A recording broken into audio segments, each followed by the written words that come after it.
Hi everyone, welcome to Harshit institute. ఈరోజు important events ఏమున్నాయో ఒకసారి చూద్దాము. సో ఫస్ట్ వన్ వచ్చేసరి మనకి ఇక్కడ చూసినట్లయితే శిల్పకళ అద్భుతం మహాకాల్ లోక్ అని చెప్పేసి ఈరోజు ఈనాడు పేపర్లో ఒక ఆర్టికల్ ఇవ్వడం జరిగిందండి. సో ఇది మనకి కరెంట్ అఫైర్స్లో వెరీ వెరీ ఇంపార్టెంట్. ఒకసారి చూసినట్లయితే ఏంటి అంటే ఇది ఇక్కడ చూసినట్లయితే మనకి మహారాష్ట్రలో ఉన్నటువంటి మహాకాళేశ్వర్ మహాకాళేశ్వర్ ఆలయం అని చెప్పేసి ఒక ఆలయం ఉందండి. మధ్యప్రదేశ్. మధ్యప్రదేశ్లో మనకి ఉజ్జయిన్ అనే పట్టణంలో మహాకాళేశ్వర్ అనే ఆలయం ఉంది. సో ఈ ఆలయం ప్రాంగణాన్ని డెవలప్మెంట్ చేయాలి అని చెప్పేసి గవర్నమెంట్ నిర్ణయించిందనమాట. సో దాంట్లో భాగంగా మనకి ఫస్ట్ ఫేజ్ కింద మనకి 856 కోట్లు పెట్టేసి 856 కోట్ల వ్యయంతో నిర్మాణాలను పూర్తి చేశారనమాట. సో ఈ మధ్యప్రదేశ్లో ఉన్నటువంటి మహాకాళేశ్వర్ ఆలయం ప్రాంగణం మొత్తం మీద డెవలప్మెంట్ చేశారు. అది ఎంత పెట్టి చేశారు అంటే 856 కోట్లు. 856 కోట్లతో దీన్ని డెవలప్మెంట్ చేశారు అని చెప్పేసి ఆర్టికల్ ఇవ్వడం జరిగింది. సో ఇందులో భాగంగానే ఈ యొక్క టెంపుల్ పక్కనే ఒక సరస్సు కూడా ఉందండి. సో ఇక్కడికి ఆ సరస్సు వచ్చేసరికి మనకి రుద్రసాగర్ సరస్సు. సో రుద్రసాగర్ లేక్ అని చెప్పేసి ఉంది. సో ఈ లేక్ను కూడా ఈ యొక్క అభివృద్ధిలో భాగంగా డెవలప్మెంట్ చేసాము అని చెప్పేసి స్టేట్మెంట్ ఇవ్వడం జరిగింది. సో ఈ ప్రాజెక్ట్ని 2017లో మొదలుపెట్టారు. సో ఇప్పుడు ఫస్ట్ ఫేజ్ కంప్లీట్ అయిందండి. ఇంకా మనం చెప్పుకోవాలంటే ఈ అవంతి అనే ఈ యొక్క ఉజ్జయినికే పాత పేరు అవంతి అనే పేరు అని చెప్పేసి కూడా మనం చెప్పొచ్చు అనమాట. సో ఉజ్జయినికే అవంతిక అనే ఒక పూర్వనామం ఉంది అని కూడా మనకి కాంపిటేటివ్ ఎగ్జామ్లో చదువుకోవాలి. మీ అందరికీ తెలిసిందే అష్టాదశ అంటే మహాజనపదాలు అని చెప్పేసి ఉంటాయండి. 16 మహాజనపదాలు అనేవి ఉంటాయి. ఆ 16 మహాజనపదాలలో మనకి అవంతిక అనేది ఒకటి ఉంటుంది. సో అది ఏ రివర్ పక్కన ఉంది అని కూడా చాలా ఎగ్జామ్లో అడిగారు. మీరు గుర్తుంచుకోండి, క్షిప్రా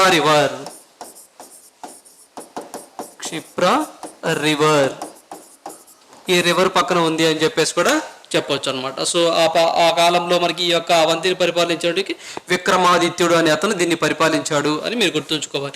సో ఓవరాల్గా ఈ సినారియోలో మనకి ఏదైతే మహాకాళేశ్వర ఆలయం ఉందో ఉజ్జయిని అనే ప్లేస్లో మధ్యప్రదేశ్లో దాన్ని అభివృద్ధి చేశారు. ఆ అభివృద్ధి 850 కోట్లు పెట్టి చేశారు. దాంట్లో భాగంగానే మనకి రుద్రసాగర్ సరస్సు అని కూడా ఉంటుంది, దాన్ని కూడా డెవలప్మెంట్ చేశారు అని కూడా చెప్పొచ్చు అనమాట.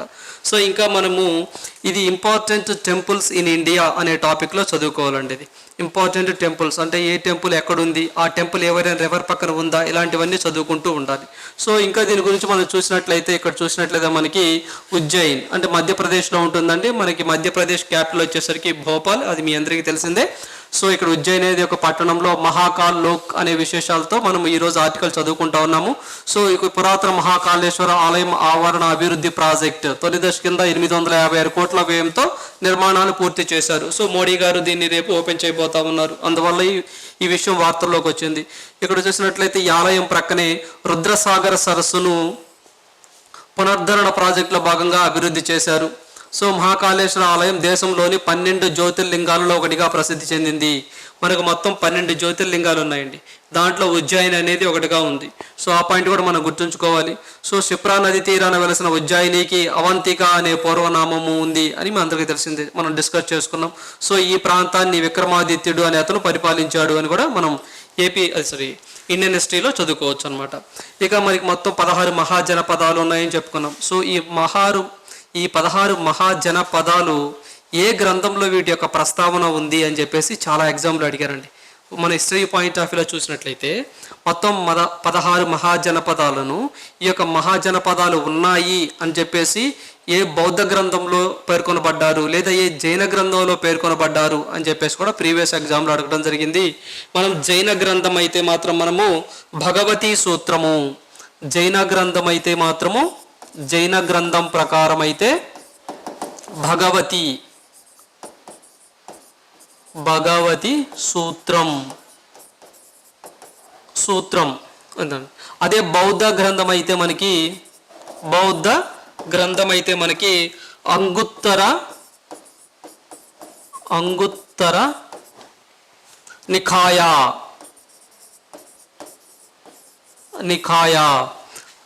ఏదైనా ఇక మహాజనపదాలు మొత్తం 16 ఉంటాయి అంటాం కదండి. ఆ 16 గురించి ఏ జైన గ్రంథంలో ప్రస్తావించబడింది లేదా ఏ బౌద్ధ గ్రంథంలో ప్రస్తావించబడింది అని కూడా అడగడానికి ఛాన్స్ ఉంటుంది.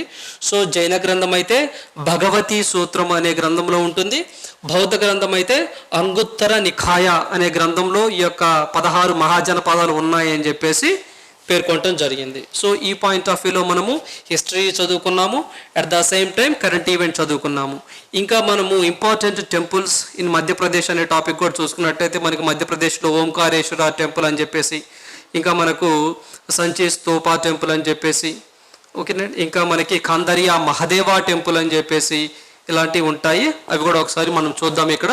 సో చూసినట్లయితే మనకి ఓంకారేశ్వర టెంపుల్ అని చెప్పేసి, ఖందరియా మహదేవా టెంపుల్ అని చెప్పేసి, సాంచి స్తూపా అని చెప్పేసి, built by Ashoka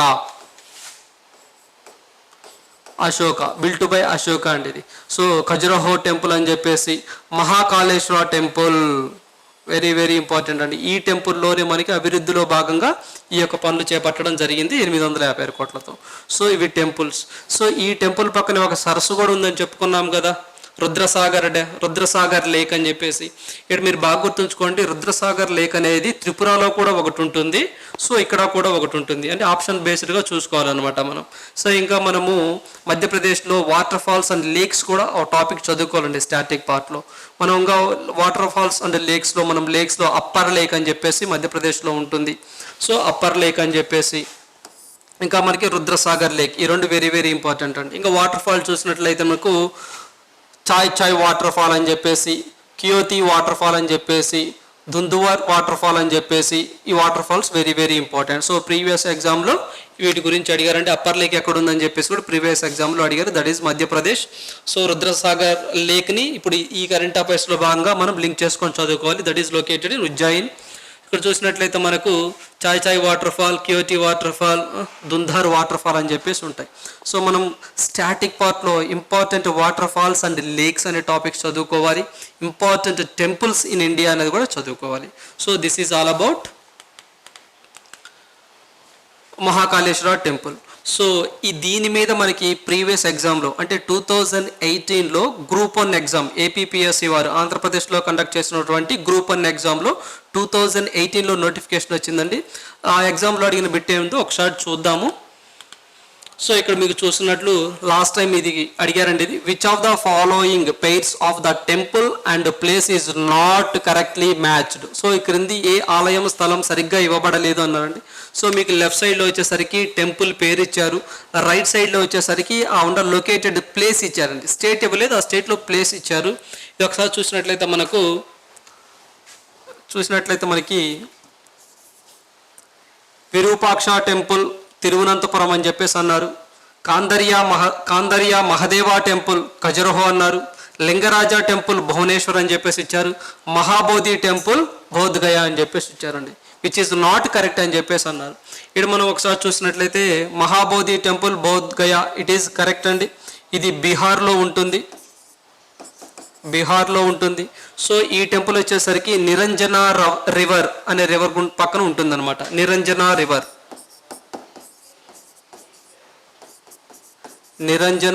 river this temple is located on the banks of Niranjana river. So ఇది వచ్చి బీహార్లో ఉంటుంది. లింగరాజా టెంపుల్ భువనేశ్వర్లో ఉంటుందండి, ఇది అందరూ మీకు తెలిసిందే, లింగరాజా టెంపుల్ భువనేశ్వర్లో అని చెప్పేసి. సో ఇది బిల్ట్ చేసిన ఆయన పేరు జజితేందు కేశరి అని చెప్పేసి ఒక ఆయన చేశారు. సో బిల్డ్ చేశారు. తర్వాత వచ్చేసరికి ఈయన ఆ తర్వాత లలితేందు కేశరి అని చెప్పేసి కేశరి అని ఆయన కాలంలో కంప్లీట్ చేయడం జరిగిందనమాట. సో ఇంకా Kandariya Mahadeva temple Khajuraho Madhya Pradesh, this is also correct. This is also Bhubaneswar correct. This is Bodhgaya, this is also correct. So మనకి విరూపాక్ష టెంపుల్ తిరువనంతపురం అని ఇచ్చారు. సో తిరువనంతపురం అనే ప్లేస్ అనేది మనకి కేరళలో ఉంటుంది, కరెక్ట్ ఆప్షన్. సో ఇది ఇక్కడ వచ్చేసరికి ఆప్షన్ విరూపాక్ష టెంపుల్ అనేది తిరువనంతపురంలో ఉండదు. ఇటు వచ్చేసరికి హంపి. సో మీ అందరికీ తెలుసు హంపి ఎక్కడ వచ్చిందండి, కర్ణాటక. కర్ణాటకలో ఉంటుందన్నమాట. So this is wrong one. So ఇది తప్పు అని చెప్పేసి మనం గుర్తుంచుకోవాలి. అంటే ఈ పాయింట్ ఆఫ్లో అంటే ఈ టైప్ ఆఫ్ క్వశ్చన్స్ కూడా అడుగుతూ ఉన్నారనమాట. సో ఈసారి టెంపుల్స్ ఇస్తారు, ఇటు వచ్చేసరికి రివర్స్ ఇస్తారు ఈసారి. సో అలా కూడా మనం గుర్తుంచుకోవాలి. ఓకేనండి, రైట్. ఇంకా మనం తిరువనంతపురంలో ఫేమస్ టెంపుల్ వచ్చేసరికి మీ అందరికీ తెలిసిందే అనంత పద్మనాభ స్వామి టెంపుల్ అండి. అది కూడా మనం బాగా గుర్తుంచుకోవాలి, బాగా వార్తల్లో వచ్చింది. ఆ టెంపుల్ మనకి తిరువనంతపురంలో ఉంటుందన్నమాట, గుర్తుంచుకోవాలి. సో ఇది లాస్ట్ టైం అడిగిన క్వశ్చన్ అండి. సో నెక్స్ట్ వన్ చూద్దాము. ఇక్కడ చూసినట్లయితే సౌర వెలుగుల మొధేరా అని చెప్పేసి ఒక ఆర్టికల్ ఇవ్వడం జరిగిందండి. రాబోయే ఏ ఎగ్జామ్లో అయినా సరే ఈ బిట్ రావడానికి ఎక్కువ స్కోప్ ఉంటుందండి, ఎక్కువ ఛాన్స్ ఉంటుంది. ఇది మంచి బిట్ చూస్తే దేశంలో తొలి సంపూర్ణ సోలార్ గ్రామంగా అవతరణ అని చెప్పేసి ప్రకటించారండి మోడీ గారు.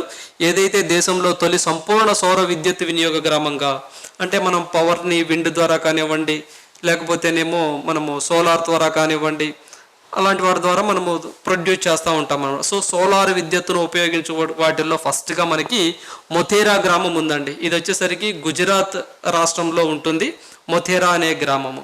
సో ఈ గ్రామాన్ని ఏం చేశారంటే మనము అధికారికంగా ప్రకటించారు, దేశంలో సంపూర్ణ సోలార్ గ్రామంగా ప్రకటించారు. సో మీ అందరికీ తెలిసింది మోడీ గారు ఇంకా స్టేట్మెంట్ ఏమి ఇచ్చారంటే అక్కడ వచ్చేసరికి మనకి మొధేరా అనేది మొధేరా సన్ టెంపుల్, అది ఒక సూర్య దేవాలయానికి ప్రసిద్ధి ఇప్పటిదాకా. సో ఇప్పటి నుంచి ఒక చరిత్ర రాబోతుంది, దానికి సోలార్ విద్యుత్ ఉపయోగించుకున్నటువంటి మొట్టమొదటి గ్రామంగా నిలుస్తుంది అని చెప్పేసి కూడా స్టేట్మెంట్ ఇవ్వడం జరిగిందండి. సో ఇంకా దీని గురించి మనం చూసినట్లయితే దేశంలో తొలి సంపూర్ణ సౌర విద్యుత్ వినియోగ గ్రామంగా గుజరాత్లోని మొధేరా గ్రామం రికార్డుల్లోకి ఎక్కింది. సో ఈ యొక్క మొధేరా గ్రామం అనేది మొహాసానా జిల్లాలో ఉంటుందండి. సో గుజరాత్ రాష్ట్రంలోని మొహాసానా జిల్లాలో ఈ యొక్క మొధేరా గ్రామం ఉంటుందన్నమాట. సో ఇంకా చూసినట్లయితే మనం చెప్పినట్లయితే సోలార్ ఊరుగాను ఖ్యాతి చెందింది. ఇప్పుడు సూర్య దేవాలయమే కాదు, ఇప్పుడు సోలార్ ఊరుగా కూడా మనకి ఖ్యాతి చెందిందని పిఎం గారు అన్నారు. So during the declaration Modhera the countries first 24x7 solar power village. రాబోయే ఎగ్జామ్లో ఖచ్చితంగా అడగడానికి స్కోప్ ఎక్కువగా ఉంటుందండి. సో ఇది వచ్చేసరికి మనకి మొధేరా సన్ టెంపుల్, ఇది కూడా అంతేనండి. మనకి గుజరాత్లో ఇంపార్టెంట్ టెంపుల్స్ అనే టాపిక్ చదువుకోవాలి. మనకి గుజరాత్లో చూసినట్లయితే మనకి సోమనాథ టెంపుల్ అని చెప్పేసి ఉంటుంది, Dwarkadhish temple, Modhera sun temple, ఇవి బాగా ఫేమస్ అండి గుజరాత్లో. మనం చూసినట్లయితే మనకి Somnath temple,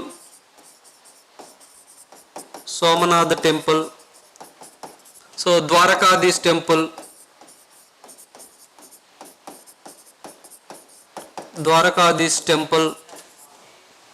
Modhera sun temple అని చెప్పేసి బాగా ఫేమస్ అండి. ఇది మనం చూసినట్లయితే ఇప్పుడు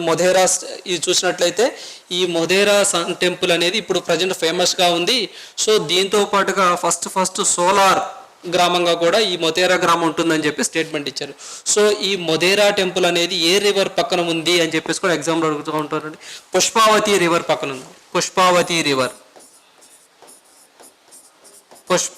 రివర్ పక్కన ఉంటుందన్నమాట. సో ఈ మొధేరా టెంపుల్ మీద ఒక ఇద్దరు రాజులు దండయాత్ర చేశారండి.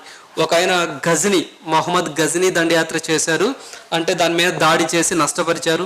సో ఆ తర్వాత మనకి అల్లావుద్దీన్ ఖిల్జీ అని చెప్పేసి అతను కూడా ఈ యొక్క టెంపుల్ మీద దాడి చేయడం జరిగింది. సో ఇది కూడా మనం బాగా గుర్తుంచుకోవాలి, పుష్పావతి రివర్ అని చెప్పేసి. ఓకేనా, సోలాంకి డైనస్టీకి సంబంధించిన వ్యక్తి దీన్ని కట్టించారని కూడా మనం గుర్తుంచుకోవాలండి. సో చూసినట్లయితే temple attacked by the invaded twice for the first Mohammad Ghazni during the Gujarat. So second వచ్చేసరికి అల్లావుద్దీన్ ఖిల్జీ. ఈ 2 పాయింట్లు కూడా మనం గుర్తుంచుకోవాలి. సో ఇంకా చూసినట్లయితే పవర్ ఫస్ట్ విలేజ్ అని కూడా గుర్తుంచుకోవాలి. ఇంకా మనం సోమనాథ్ టెంపుల్ గురించి చెప్పుకోవాలి అంటే ఈ సోమనాథ్ టెంపుల్ కూడా వన్ ఆఫ్ ద జ్యోతిర్లింగాలు, ఏవైతే 12 జ్యోతిర్లింగాలు ఎందాక చెప్పుకున్నామో దాంట్లో ఉజ్జయిని ఒకటి. ఇది కూడా ఒక సోమనాథ్ టెంపుల్, 12 జ్యోతిర్లింగాలు, ఇది కూడా ఒక జ్యోతిర్లింగం అండి. సో దీన్ని కూడా మనకి గజనీ గారు అటాక్ చేయడం జరిగింది. ఇది 1947లో ఎవరైతే సర్దార్ వల్లభాయ్ పటేల్ ఉన్నారో దాన్ని రీకన్స్ట్రక్షన్ చేయాలని చెప్పి సంకల్పించారు. సో 1951లో దీన్ని రీకన్స్ట్రక్షన్ చేశారు సోమనాథ్ టెంపుల్ని. ఇది కూడా వెరీ వెరీ ఇంపార్టెంట్. సో మనం టెంపుల్స్ అనే టాపిక్ని బాగా చదువుకోవాలి అని కూడా మనకు విషయం అర్థం అవ్వాలి. సో మనము జీకే పాయింట్ ఆఫ్ వ్యూలో ఏమి చదవాలి ఏమి చదవకూడదో కూడా తెలిసి ఉండాలండి మెయిన్. సో ఓకేనా, ఏమి చదవకూడదు అంటే మనం ఒకసారి ఎనీ ఎగ్జామ్, అది ఎస్ఎస్సి, ఆర్ఆర్బి, ఎన్టీపీసీ కానివ్వండి, బ్యాంక్ ఎగ్జామ్ కానివ్వండి, group 1, group 2, even though civil service papers కూడా ప్రీవియస్ పేపర్స్ ఒకసారి సెర్చ్ చేస్తూ ఉండండి, ఒకసారి అబ్జర్వేషన్ చేస్తూ ఉండండి. ఏ టాపిక్ నుంచి అడుగుతున్నారు, ఎలా అడుగుతున్నారు, ఏ ఫీల్డ్ని టచ్ చేస్తున్నారు, వీటిని బేస్ చేసుకొని మనం జీకేని చదువుకోవాలన్నమాట. సో అది మనం ప్రీవియస్ వీడియోలో కూడా చెప్పాము, ఎప్పుడైనా సరే స్టాటిక్ పార్ట్ని కరెంట్ అఫైర్స్ని లింక్ చేసుకొని చదువుకోవాలి. అలా లింక్ చేసుకొని చదువుకుంటే మనకి ఎక్కువ మార్కులు వస్తాయన్నమాట. సో ఇక్కడ చూసారా మనం మొధేరా అనే గ్రామంలో మనకు మొధేరా సన్ టెంపుల్ ఉంటుందని చెప్పాం. సో ఆ టెంపుల్లో ఇంకా ఏమున్నాయి, సోమనాథ్ అని, ద్వారకాధీశ్ టెంపుల్ అని చెప్పేసి కూడా చెప్పుకున్నాం అనమాట. So this is all about Modhera temple. ఇంకా మనం అంతకుముందు important stadiums in India. So ఒకప్పుడు మొతేరా అనే ఒక క్రికెట్ గ్రౌండ్ ఉండేది, దానికి పేరు మార్చారు PM Narendra Modi. So Narendra Modi cricket ground అని కూడా చెప్పుకోవచ్చు. అది కూడా గుజరాత్లో ఉంటుంది, అహ్మదాబాద్లో. సో అది వచ్చేసరికి వరల్డ్లోనే largest cricket stadium in India అనమాట. సో ఇది బాగా గుర్తుంచుకోవాలి. సో మన నెక్స్ట్ వన్ చూసినట్లయితే మనము ఇది స్పోర్ట్స్ ఈవెంట్లో భాగంగా చదువుకోవచ్చు. రేపటి నుంచి అండర్-17 మహిళల ఫుట్బాల్ కప్పు అని చెప్పేసి ఇచ్చారండి. సాకర్ సమరానికి సై అని చెప్పేసి ఒక ఫిఫా వరల్డ్ ఇచ్చారండి. సో ఫిఫా మనకి అండర్-17 ఉమెన్స్ ఛాంపియన్షిప్ అని చెప్పేసి మన ఇండియాలో నిర్వహిస్తూ ఉంది. This is the second time అండి. సో ఉమెన్ పాయింట్ ఆఫ్ వ్యూలో చూస్తే దిస్ ఈజ్ ద ఫస్ట్. కానీ అంతకుముందు అండర్-17 మెన్ ఛాంపియన్షిప్ అనేది నిర్వహించారు 2017లో. సో ఇప్పుడు సెకండ్ టైం అనేది మళ్ళీ ఫిఫా వరల్డ్ మన ఇండియాలో దీన్ని నిర్వహిస్తూ ఉన్నారు.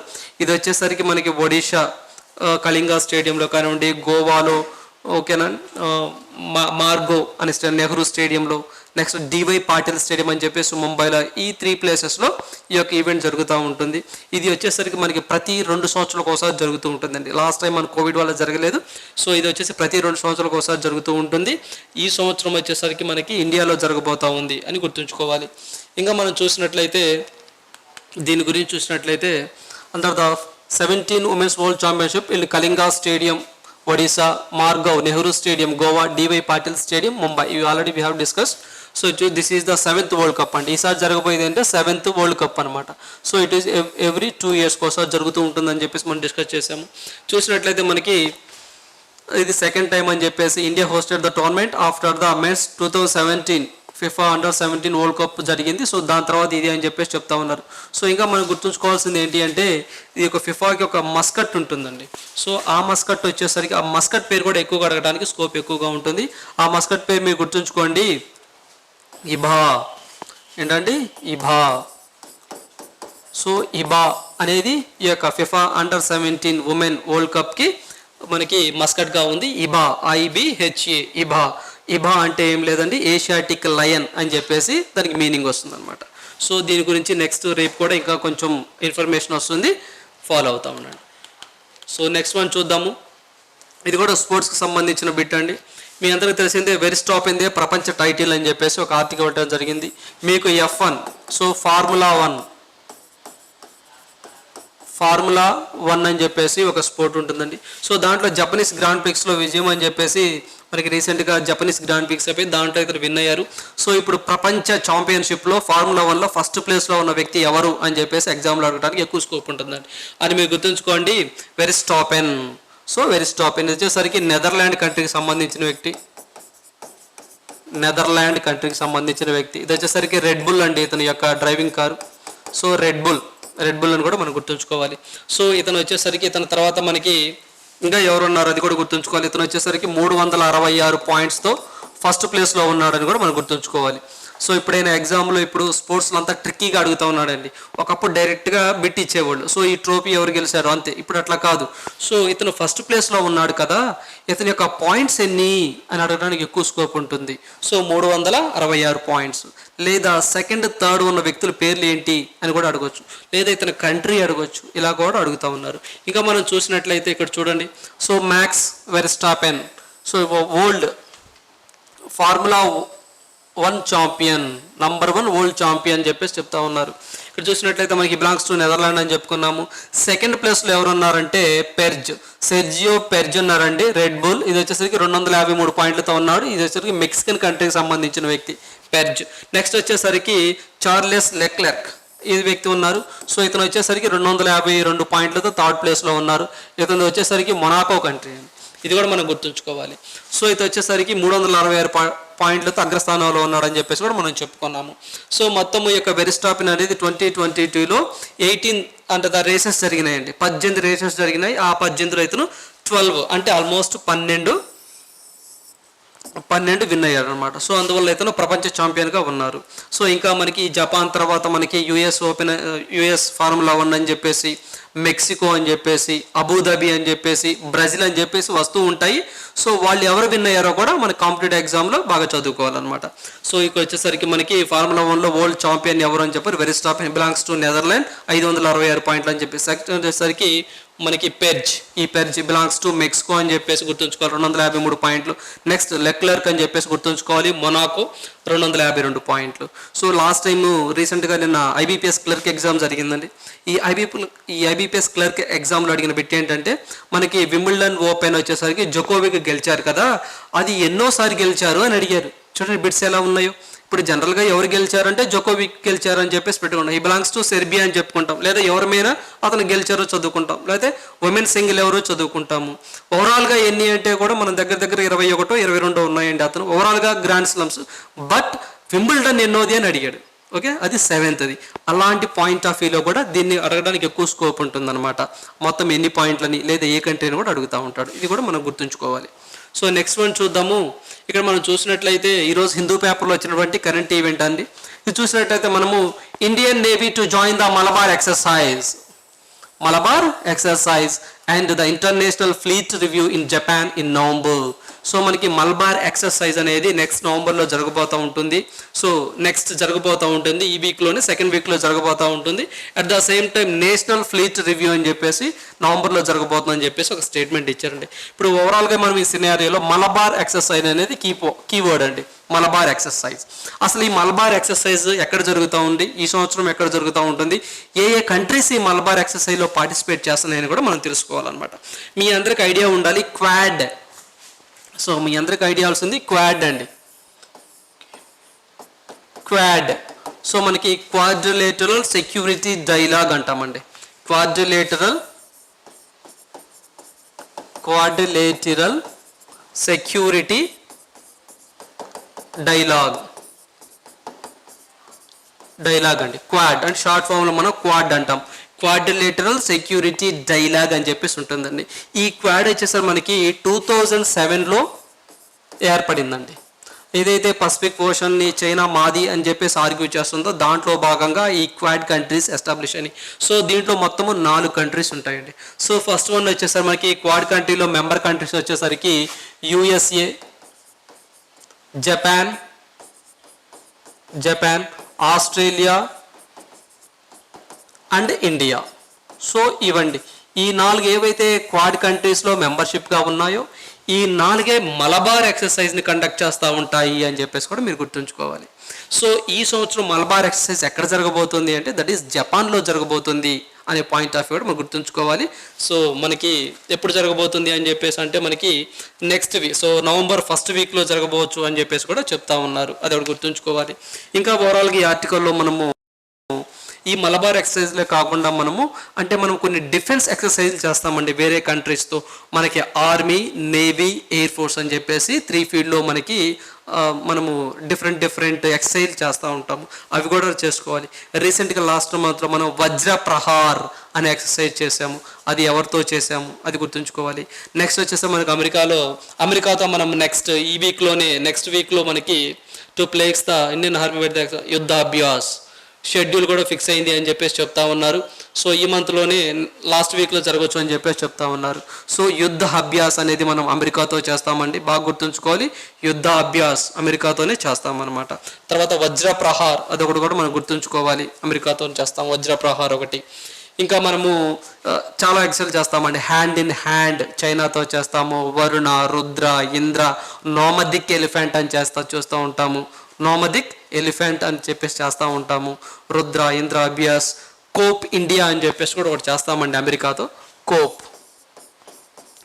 కోప్ ఇండియా అని చెప్పేసి అమెరికాతో చేస్తాము. యుద్ధ అభ్యాస్ అమెరికా మనం చేస్తూ ఉంటాము. ఓకేనండి, అలాంటివి కూడా మనం గుర్తుంచుకోవాలి. That is very very important. ఓకేనండి. నెక్స్ట్ ఇంకా రష్యాతో చేస్తాము, అలాంటి వాటితో చేస్తూ ఉంటాం. అవి కూడా రేంద్ర అలాంటివి ఖచ్చితంగా గుర్తుంచుకోవాలి. మీకు ఖచ్చితంగా ఒక 15 to 20 ఎక్సర్సైజ్ తెలిసి ఉండాలండి. స్టాటిక్ పార్ట్ చదువుకుందాం. సో ఇప్పుడు మలబార్ వచ్చింది కాబట్టి మలబార్ గురించి చదువుకుందాం. నెక్స్ట్ మనం ఆఫ్లైన్లో కూడా వీటి గురించి మనం డిస్కస్ చేసుకుంటాం అనమాట. సో మలబార్ ఎక్సర్సైజ్ ఏ కంట్రీస్ మధ్య జరుగుతాయంటే America, Japan, India, Australia. These are members in the quad countries అనమాట. సో ఈ 2007లో ఈ క్వాడ్ ఎస్టాబ్లిష్ అయింది. So that is very very important. మీ క్వాడ్ అనగానే మీకు బ్రిక్స్ గుర్తుండాలి, G7, G20 అని చెప్పేసి, బీమ్స్టిక్ అని చెప్పేసి, G7 అని చెప్పేసి, ఇలాంటివి కూడా గుర్తుండాలన్నమాట మనం ఖచ్చితంగా. సో నెక్స్ట్ వన్ చూద్దాము. సో ఇప్పుడు వచ్చేసరికి మలబార్ ఎక్స్ప్రెస్ జపాన్లో జరగబోతున్న ఈ సంవత్సరం గుర్తుంచుకోవాలి. సో నెక్స్ట్ కరెంట్ అఫైర్స్ చూద్దాము. ఇక్కడ చూసినట్లయితే మనకు IDBI బ్యాంక్ అండి. సో మనకి IDBI బ్యాంక్ మీ అందరికీ తెలుసు. IDBI bank industrial development bank of India. ఏంటంటే అది industrial development bank of India. So ఈ బ్యాంకులో ఉన్నటువంటి గవర్నమెంట్ స్టేక్ని LIC స్టేక్ అంటే, సో ఇప్పుడు దాదాపుగా గవర్నమెంట్ ప్లస్ LICకి 94.72% ఉందండి. సో దీన్ని అమ్ముతాము అని చెప్పేసి ఒక స్టేట్మెంట్ ఇవ్వడం జరిగింది. సో మనకి కాంపిటేటివ్ ఎగ్జామ్లో ఎకానమీ పార్ట్లో బాగా చదువుకోవాలండి. బ్యాంకింగ్ సెక్టార్లో భాగంగా బ్యాంకింగ్ ఎకానమీలో బ్యాంకింగ్ ఉంటుంది, దాంతో పాటు మనం చదువుకోవాలి. సో రీసెంట్గా IDBIని అమ్ముతున్నారు కదా. సో దీంట్లో గవర్నమెంట్ ఎంత సేల్ చేయాలనుకుంటుంది, లేదా LIC ఎంత సేల్ చేయాలనుకుంటుంది, లేదా ప్రజెంట్ గవర్నమెంట్ స్టేక్ ఎంత ఉంది, LIC స్టేక్ ఎంత ఉంది, ఇలాంటివన్నీ అడుగుతూ ఉంటారు. సో అది మనం బాగా గుర్తుంచుకుంటే ఒకసారి చూసినట్లయితే, సో ప్రజెంట్ గవర్నమెంట్ వచ్చేసరికి మనకి ఈ యొక్క IDBI బ్యాంక్లో మనకి సో LIC స్టేక్ వచ్చేసరికి 49.24% ఉందండి. 49.24% దాని స్టేక్ ఉంది. గవర్నమెంట్ స్టేక్ వచ్చేసరికి 45.45%. సో 45.48% ఉంది. మిగతా ఈ పబ్లిక్ షేరింగ్ హోల్డింగ్ వచ్చేసరికి 5.29 ఉందండి. ఫస్ట్ ఈ మూడు మన అట్ ప్రజెంట్ ఇలా ఉన్నాయి. ఓవరాల్గా 100%లో LICకి 49.24 ఉంది, గవర్నమెంట్ ఆఫ్ ఇండియాకి 45.48 ఉంది, పబ్లిక్ షేర్ హోల్డింగ్ వచ్చేసి 5.28 ఉంది. ఇవి ఉందండి. దీంట్లో ప్రజెంట్ ఇప్పుడు LIC ఈ 49.24లో LIC ఎంత సేల్ చేయాలనుకుంటుందంటే 30.24 సేల్ చేయాలనుకుంటుంది. ఈ పాయింట్ వెరీ ఇంపార్టెంట్. అదేవిధంగా మనకి గవర్నమెంట్ ఆఫ్ ఇండియా 45.48 దీన్ని ఎంత సేల్ చేయాలనుకుంటుందంటే మనకి 30.48 సేల్ చేయాలనుకుంటుంది. ఓవరాల్గా రెండు కలిపితే మనకి దగ్గరగా 60.72% అమ్మాలని చెప్పేసి గవర్నమెంట్ ప్రపోజల్లో తెచ్చిందండి. ఇవి కాంపిటేటివ్ ఎగ్జామ్ దృష్ట్యా very very important. And December last కల్లా మేము బిడ్ను ఓకే చేస్తాం. ప్రజెంట్ బిడ్లు పిలిచారు. సో ఖచ్చితంగా డిసెంబర్ ఎండింగ్ కల్లా అంటే నెక్స్ట్ ఇయర్ కల్లా దీని యొక్క ప్రజెంట్ దీన్ని హ్యాండిల్ చేస్తుంది LIC వారండి. సో దీన్ని కూడా మేము ప్రైవేట్కి ఇస్తాము అని చెప్పేసి కూడా ఒక స్టేట్మెంట్ ఇవ్వడం జరిగింది. మీరు ఒకసారి ఇక్కడ వీడియోని పాస్ చేసుకొని ఒకసారి దీన్ని పిక్ తీసుకొని నోట్ చేసుకుంటే మీకు యూస్ఫుల్గా ఉంటుంది అనమాట. ఎకానమీ పట్ల బ్యాంకింగ్ అనే టాపిక్లో ఉపయోగపడుతుంది. మనం అంతకుముందు మానిటరీ పాలసీ గురించి RBI గురించి చెప్పాం కదా, దాంట్లో ఉపయోగపడుతుంది. మనం చూసినట్లయితే ఎప్పుడైనా ఒక బ్యాంక్ సెక్టర్ అంటే అట్ ప్రజెంట్ ఇండియాలో మొత్తం పబ్లిక్ సెక్టర్ బ్యాంక్స్ 12 ఉన్నాయి. అది కూడా గుర్తుంచుకోవాలి. ప్రజెంట్ మొత్తం ఇండియాలో 12 ఉన్నాయండి public sector banks. Largest public sector bank in India State Bank of India. Second largest sector bank in India Punjab National Bank. అది కూడా మనం బాగా గుర్తుంచుకోవాలండి. So this is all about IDBI bank, industrial development bank of India. దీంట్లో stake అమ్మాలని చూస్తున్నారు, అందువల్ల ఇది వార్తల్లోకి వచ్చింది. ఈ పాయింట్ కూడా మనం గుర్తుంచుకోవాలి. సో ఇవ్వండి ఈరోజు ఇంపార్టెంట్ కరెంట్ ఈవెంట్స్. ఒకసారి బాగా 1-2 సార్లు విని నోట్స్ చేసుకుంటే మీకు ఉపయోగపడుతూ ఉంటాయి. Thank you. All the best.